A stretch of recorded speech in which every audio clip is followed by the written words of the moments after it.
In today's video, we're going to be going over some fragrances I would be purchasing first if I had to start my collection again completely from scratch. Now, this is also assuming that I, know what I like going into this. If we're completely resetting all of my fragrance knowledge, that's a different story. I don't even know how I'd approach a video like that. But this is assuming, again, that I've tried all of these at one point and everything got wiped out. And now I need to slowly start rebuilding again from nothing. As of right now in, November of 2025, now these are the ones that I'm going to be kind of starting to go with first. Instead of focusing all on winter fragrances because we're in November, I am going to be throwing in some summer scents that I would be repurchasing pretty quickly as well. But again, we're just going to have a variety here to make it realistic. These are the ones that I'm going to want to start with as I continue to rebuild here. Like always, I'm going to put links to everything down below. We're going to start off with Hugo Boss, the scent Magnetic. This one is fantastic smelling Maninka fruit-based scent with vanilla and bran. So that's the only three notes that they give us here, and that's fair enough. This one, it's so unique because of that fact. Now, the Maninka fruit is a common smell within this line in particular. It's not common outside of this lineup. Very rarely is it used, but that's what gives this line something that makes it stand out. And so I'm glad that they retained that here in this Magnetic flanker. I believe in maybe a couple other releases after this, they kind of got away from that a little bit, but this is what the line is built around. So you do get that very unique, distinct note. I always say it's kind of like violet leaf in the sense that you can't miss it. Now, in terms of smell, they're completely different, but violet leaf is the type of note that when you smell it, you know it type of thing. Even if you're still pretty new and you're not sure, it just has this very unique smell about it to where it's not apple, it's not bergamot, it's not anything else that you would be able to tell. And then you kind of narrow it down to violet leaf. And after you smell plenty of scents with that note, you can pick up on it easily. You can't miss it. Same with Maninka fruit here. Now, this brand gives it this kind of wheat type of smell, almost alludes to the idea or impression of a slight boozy accord. Now, this isn't a full-on boozy scent really at all, but it gives you kind of that idea or that thought because of how it's described, almost kind of a slight malt type of smell. If you've smelled things like Killian single malt, this again is nowhere near that level of booziness or anything, but it's just that type of smell is somewhat buried in here, but just dialed way back. The reason why I gravitate towards this one is already what I said. It's a unique scent that stands out for me, and it's one that I would like to add into my collection starting out because it is different and it's one that I like to reach for. Speaking of something that's unique, that's different, that's a nice wearing experience for me, it's the newer Givenchy Gentleman's Society Ombre. Man, this one has been just so good, and I've been obsessed with. Tobacco, Peru balsam, vanilla, and iris make up the bulk majority of this scent. That's what I pick up on the most. So it's sweet, it's warm, it's smoky, it's balsamic, obviously, and a little bit kind of resinous as well, a little bit powdery, a little bit dusty from this kind of tonka bean type of accord. And I know they list off vanilla. I don't believe they list off a benzoin, but it kind of smells like this powdery type of benzoin texture. It's just, man, it's really, really good, and it stands out a lot.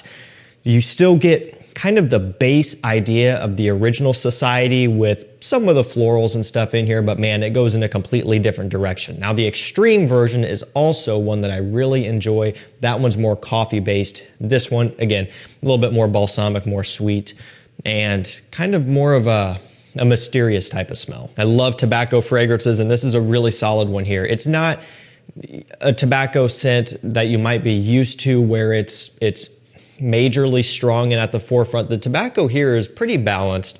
That's something you'll notice. You do pick up on it. It's definitely perceivable, but there's a lot of other things going on as well to where it's not overpowering. If you're somebody who's a bit kind of on the fence about tobacco, or you don't like it when it's too strong and too forward, this might be one that you would enjoy. Maybe try it first before committing to a full bottle if you're on the fence with that note. But for most of you, I would think you would enjoy it. On discounters right now, 100 ml bottle, about $104, $105. Retail is significantly more than that, closer to $200, I believe, like $175 or something. So nice savings. for just a touch over $100, this is an incredible purchase that's worth it, especially when you can use it for any situation in fall and winter. I would be rushing to grab this one if I had to restart, along with probably Gentleman, Eau de Parfum Reserve Privé. So again, those two are kind of cooler weather, but of course, you know, spring, summer would be around the corner pretty quickly. And at the end of the day, I love spring and summer, mostly summer, but you know, I love the warmer weather. So even if I was starting over from scratch when it's cold outside, it would make me feel better to have some warmer weather scents in there. So at least I have that void filled. And one that I would be purchasing pretty early on was Bulgari Aqua Marine. I love the Aqua series. The original, Marine, Atlantique, Amara, they're all incredible. And even the tonic versions are really good, which those are impossible to find. Atlantique, Amara, those are pretty much impossible to find at this point as well. This is all about the white florals with this oceanic watery accord and some seaweeds and some orange as well. So again, it has this aquatic, powerful type of smell, saltiness with the seaweed and a nice bright orange and some florals, and that's basically what it is. It's a very realistic smelling marine scent, and the name is very fitting to that, of course. It's a little bit brighter, a little bit lighter than the original Bulgari Aqua, so if that one was too heavy on the seaweed for you, it's kind of brightened up here in this one. The bottle, the name, the color, everything about this one it paints the perfect picture of exactly what you would expect out of something like this. It is worth a purchase just for the experience alone, because in terms of aquatic scents, there really aren't too many out there that smell like this and give you this type of wearing experience where it is so unique and at the same time so realistic as well. I think about $80, $80 to $90 for this one right now, 100 ml, which is again about where it's going to settle now because it seems like it's been climbing in price, but definitely worth getting. Sticking with that trend, I would definitely be having to get Dior Homme Cologne. When it comes to, you know, high heat, high humidity summer wear, this is one of the very few that I would choose in situations like that. All about the bergamot, the musk, and this kind of, you know, light floral, orange blossom type of smell, almost even this lemon verbena type of smell, even though that's not listed off. It has this light, bright freshness that you would expect out of something like that. A tiny, tiny bit sweet as well. I've always said it smells like a pitcher of sweetened ice cold lemonade. You know, it has everything about that. This bright, fresh citrus smell with a tiny hint of a sweetness and just a freshness overall. Perfect scent to wear on a spring or summer day when you've got a t-shirt on and you're just enjoying the weather and you know, really kind of getting into that spring and summer mood and transitioning out of your fall and winter scents. That's what this one's for. And, you know, it works great early on, but even in the dog days of summer when it's August, you know, super humid, there's not a lot of things you would want to reach for, given that you might feel a little bit overwhelmed by a lot of scents when they start to project out. But this is one that's so cooling, so refreshing, so light that it does still work in times like that. I believe you can get testers right now, 120 or 125 milliliter testers for about $95, which is a really good price and about the lowest you'll see this one go for on average. I'll link it down below. Moving into the next one, going back on track with cooler weather, we have L'Homme Extreme by Guerlain. It's going to be one of these. I will have to have one. It would either be, you know, this, the EDP, or the Parfum. Now, realistically, at some point, I would have them all again, right? The entire lineup. I would be scrounging around and trying to find bottles of Cologne and Platine Privé and Cool because I'm a collector and I love all that stuff. Luckily, I'll never have to start over from scratch because, man, those would be impossible to find. But, you know, if I had to start off with one, I don't know, the Extreme or the Parfum, one of those two probably. I just happened to decide that I would start off with the Extreme for this video. More realistically, I'd probably buy both at the same time. It has the plum, the almond, and the tobacco, so you guys have heard this one described a million times. It smells wonderful, just unique because plum, tobacco, you don't really see that often. You see tobacco all the time mixed with honey or vanilla or tonka or anything else, but you don't see plum all that often, and you definitely don't see it mixed with the tobacco accord. So really unique blend that is something where you wouldn't really think it would work, and especially not in such a classy smelling scent because plum kind of smells like a younger fruity note, but it works really well mixing with that almond, that powdery almond as well. You've got a scent DNA that just stands out like nothing else. Really good performance out of this one too, and your usual price is going to be around $80 to $90 for a 100 milliliter bottle like this one, full presentation. Technically niche too, which is even better, niche for under $100. Let's keep it moving with Armani Acqua di Gio Elixir. You guys know at some point I'm going to have to build up my Acqua di Gio collection, starting from scratch. Well, you know, I would start off with the Parfum, I'm sure, as well, Profondo, too, right? These are pretty obvious choices.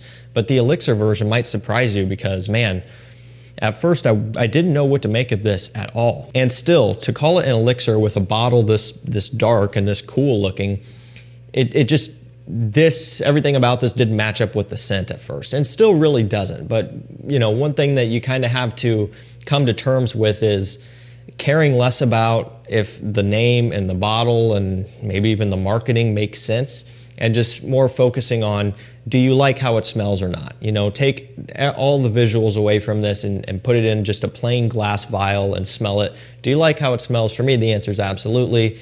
And it's one that I do really enjoy now, just kind of removing all that extra stuff from it. Because again, when you think of how the Parfum / Profumo is, that's a pretty intense version with smoke, you know, patchouli, incense, that sort of thing. You would think that they would take that and go a step further. This one's lighter in some ways. It has more of a floral focus. Now, they do introduce some leather, which is new for the lineup, and you do pick up on it for sure.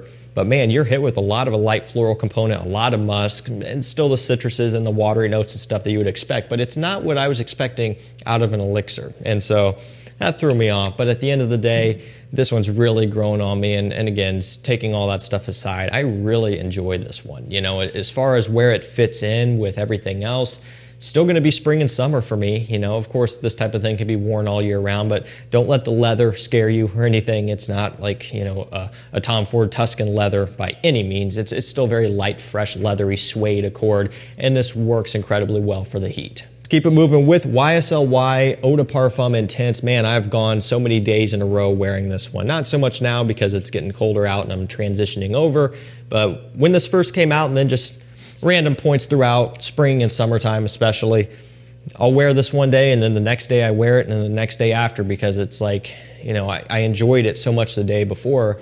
It was such a no-brainer, spray and go. It's like, man, that's easy. I can get used to this. I don't have to think about it. Just come down here and spray it on and I'm good, and I enjoy it. And it lasts for hours, you know. It checks all the boxes for me. And so rebuilding from scratch, this would be one that's at the top of my list. Over the Eau de Parfum, I prefer this over that original EDP. Not everybody will. Some people prefer the sweet apple. I like the fact that that is taken out. I like the additional focus on the aromatic notes with that amberwood. That's just me personally. I think especially younger guys out there who are really, really trying to get noticed and turn heads, and compliments are at the top of the list, the Eau de Parfum is the better purchase all the way through. For me, that's not my priority. I just like something that I enjoy to wear for most casual scenarios around the house, just working and, you know, just normal day-to-day stuff. That's kind of what my life is, and that's why I choose this. Kind of running down to the end, believe it or not, I would definitely be picking up Uomo Born in Roma Intense by Valentino early on. I don't know what it is about it, the vetiver, the citrus, and a little bit of a sweetness here, a little bit of a vanilla. It's literally everything. Sweet, fresh, woody, soapy, musky, clean. I mean, literally everything that you can use to describe a scent in, you know, one word increments. This is it. And do I have other scents that accomplish a similar thing in terms of just being ultra versatile like this? Yes, of course I do, but this one is one that I really enjoy, and it's one that I think about often, you know, when it comes to choosing my scent of the day. This is one that pops in my head a lot. There's something that does stand out about it. This one's a little bit more expensive, you know, even a little bit pricier than Uomo Intense sometimes. It's really popular. And so typically you might be looking at $115 to $120, full presentation, 3.3 ounce. You know, for a designer these days, that's not horrible, but it's just kind of above what you might expect for a Valentino, I guess, especially when you look at the original Uomo going for like $50 to $60. You know, there's a bit of a price jump here, but this one is well worth it because it's something with utility. Any day, any time of the year, you can wear it, it's gonna work. And last up for this video, we have Mancera Intense Cedrat Boisé. You know, another cheap niche. Now, again, I understand this video is missing some other things. Creed Aventus, Roja Elysium, some of my favorite, most worn niche. you know, if I were going that direction, this video would be a lot different. I'm trying to go for things that are at the top of my mind right now, outside of my usual signature scent classics. And that's kind of what these are. This one, maybe not so much. It's been a heavy signature scent of mine for years, the EDP version, because I've had it for much longer. This intense version is obviously not as old, but it's the one that I would recommend now, and it's about the only one I would purchase now. If I was starting over, I wouldn't buy the EDP at all. I would just buy the intense. It's better in every way, stronger, more intense, obviously, not just in terms of strength, but in terms of just scent delivery and kind of the depth and richness that it has. It's just a nice fruity, woody scent with ultimate versatility under $100. Alrighty guys, that's gonna do it for me. So fragrances I would purchase first if I was rebuilding from scratch. Links will be down below. Thank you so much for watching. Stay safe, stay healthy. We'll see you tomorrow with another one. Take care.